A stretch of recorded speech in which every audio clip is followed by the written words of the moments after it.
When it comes to corporate burnout, how much of the exhaustion is caused by the way the corporate system is designed? And what are the parts that we play that keep us stuck in that cycle?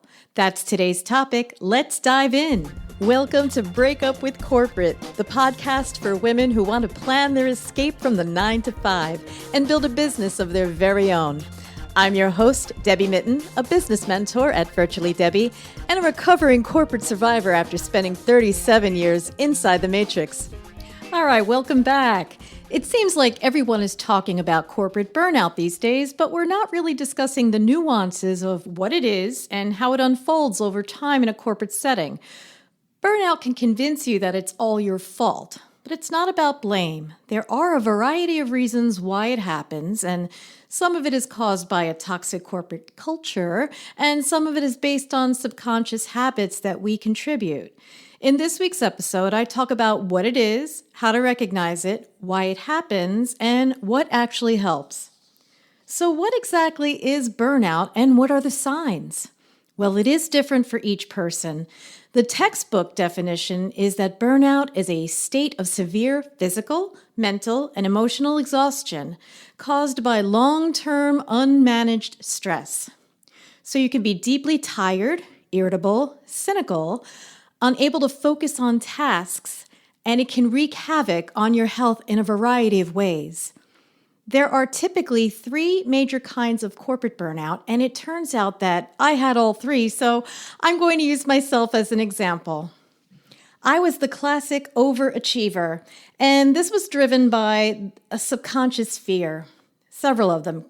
Fear of not being enough, so I would people please. Fear of making mistakes, so I was a perfectionist. Fear of rejection or layoff, so I had terrible boundaries. Fear of being seen for who I really was, so I wore a mask of the perfect employee, but that mask became too heavy to bear, and I broke down. This was a hard habit to break because I was rewarded by the company for this behavior, and it became more difficult to stop because that felt dangerous. Number 2, I was under-challenged in my role. Over the years, my job became super boring to me. I was numb. I couldn't remember a time where I was actually proud of something I did. The only challenge I actually did have was managing the ridiculous workload that was piled on me. But the quality of the work that I was doing, that didn't light me up anymore. I knew I had outgrown this role years ago, but out of fear, I stayed in it for the 6-figure salary. I had reached the height of my career, and the company was happy to keep me right where I was. There was no place for me to go. Number 3, I was completely worn out and disillusioned after nearly 4 decades of corporate life. I wondered if this was all there was to life. You go to work, you go home, you pay bills, rinse and repeat. There was no energy left for family, friends, hobbies, or real rest. And thinking about that for too long was a very inconvenient realization. That meant that I had to do something drastic to change things, like maybe leave my job or try something completely new. And I was too exhausted to even consider that, so I just ignored all of it until I couldn't anymore. And there were psychological warnings that I was not paying attention to. There was a moment in my career when suddenly my email inbox triggered an intense reaction that can only be described as a feeling of being chased by tigers. My fight or flight response was on 24/7, and no amount of breathing exercises or meditation was able to fix that. This was not that kind of quick fix scenario.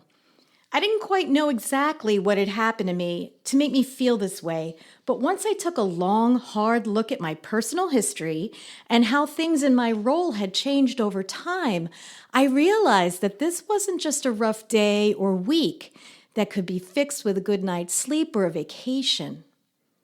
I dreaded Sundays, like literally shaking and nauseous because I just didn't want to repeat the same work cycle anymore. I was predisposed to anxiety and depression, and they intensified because I felt there was no way out of this miserable Groundhog Day cycle. I became increasingly irritable with all of it, the soul-crushing work, the mind-numbing corporate red tape, the meaningless performance reviews, the forced socializing, and the coworkers who were not pulling their weight. And my body was sending me messages, and I was ignoring them until I couldn't anymore. My heart rate just spiked. I wanted to escape out of my skin. I felt trapped. The exhaustion and overwhelm was something I could no longer just push through like I did in my earlier years. The relentless, fast-paced environment made my body rigid. I was also bracing for things of what could go wrong or the other shoe dropping. My muscles became so tense that my hip eventually locked up and I was limping around the office. And my jaw was clenched all the time, even when I slept. And then on top of that, symptoms of menopause were kicking my ass. I developed brain fog, sensitivity to light and sound. I was on the verge of tears every day. For a while, it looked like I had symptoms of ADHD, so I spent some money on an assessment. Turns out I had an underlying diagnosis of complex PTSD, but the work environment was making those symptoms way worse. I couldn't sleep because my brain never turned off. I would be thinking about all the work ahead that I had to do and then replaying the day in my head. The lack of sleep was that negative feedback loop that made everything worse. Also, being expected to be on call 24/7 didn't help either. And when I did sleep, I had nightmares about work.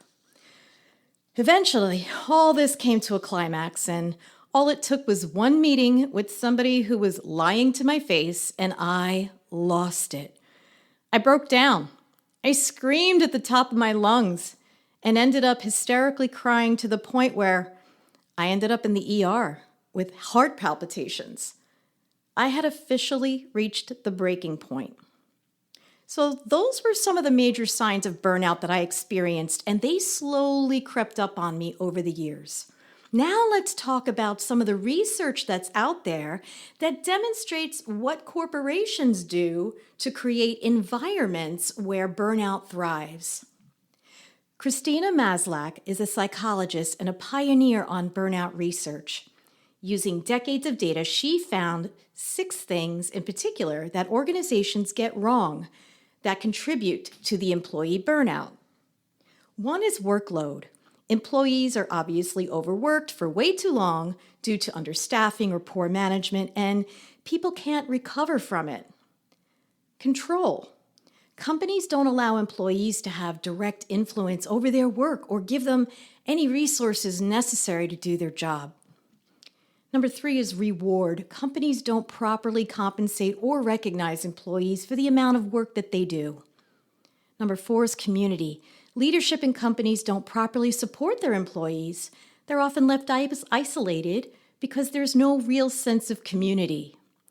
5 is fairness. Companies who are biased when it comes to promotions leave employees feeling that they are being treated unfairly. And number 6, values. There's a major conflict of values. For example, some companies claim, we're all family here, until it's time for budget cuts, and then they lay employees off by email. So, to summarize, burnout is not a personal failure when you're working for an organization that fails in these areas. So please don't blame yourself for not being resilient enough. So, how can you help yourself? Well, let's take an honest inventory at what stressors you have and where they come from. And so step 1, list out every stressor that you can think of in work and in life so that we get a realistic view of everything. Step 2, make 2 columns, stuff that's in your control and stuff that is not in your control.